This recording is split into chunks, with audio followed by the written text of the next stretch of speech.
In the winter of 1922, on a remote farm in the German countryside, a farmer named Andreas Gruber discovered something that would set in motion one of the most chilling, unsolved mysteries of the 20th century. One morning, waking to a fresh blanket of snow, he saw a single set of footprints. They emerged from the dark, dense forest bordering his property and led directly to his family's home, Hinterkaifeck. He followed the trail, his breath misting in the cold air, expecting to find where the visitor had left. But there were no other tracks, no return journey. Someone had walked out of the woods, approached his house, and seemingly vanished inside. This is the deeply unsettling story of the Hinterkaifeck Murders.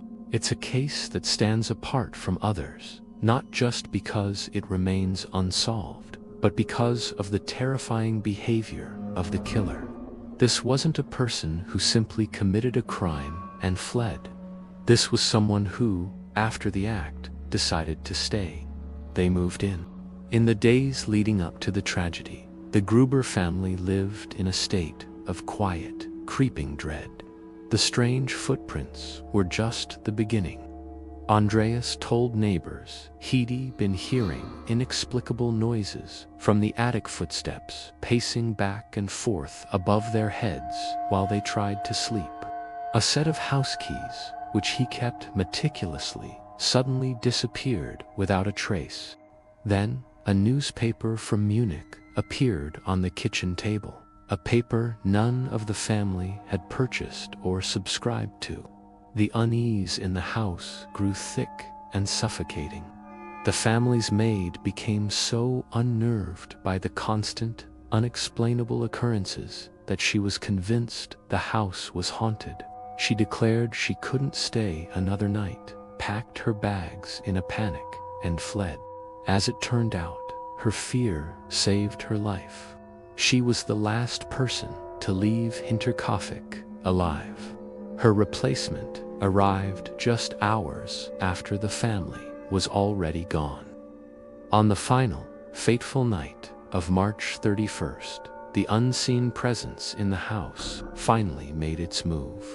Using a method that still baffles investigators, the killer lured the family members into the barn, one by one. It's believed Andreas, his wife Chesalia, their adult daughter Victoria, and her 7-year-old daughter, also named Chesalia, were the first to go. Each one was met with brutal, overwhelming violence, struck down with a mattock, a heavy farming tool. Later, back in the house, the killer murdered the 2-year-old grandson, Joseph, as he slept in his cot, and the newly arrived maid, Maria, in her bedchamber. For days, the farm fell silent. Neighbors grew concerned when young Chesalia missed school and the family didn't show up for Sunday church. A search party was organized, and on April 4th, they made their way to the isolated farmstead. What they discovered was a scene of absolute horror. But amidst the carnage, they found details that were even more disturbing. The smoke was still curling from the chimney. The cattle in the barn, just feet away from the hidden bodies, had been recently fed and watered. In the kitchen, it was clear that someone had been preparing and eating meals. Bread had been cut, and food had been consumed. The killer hadn't escaped into the night. After extinguishing an entire family, he stayed.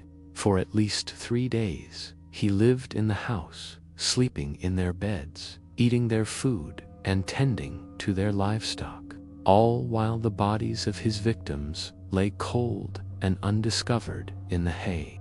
Over the next century, more than 100 suspects were interviewed, from neighbors with grudges to estranged family members and wandering vagrants, but every lead went cold.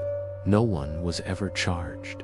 The identity of the person who walked out of the woods terrorized a family and then lived among them after their deaths remains a complete mystery. The tools, the motives, and the killer's unnerving calm have turned the Hinterkaifeck farm into a legend of true crime. It's a terrifying reminder that sometimes the monster isn't just at the door. Sometimes it's already inside. To this day, the killer of Hinterkaifeck got away with it, leaving nothing behind but 6 bodies and a story that will make you check your locks twice. Thanks for watching.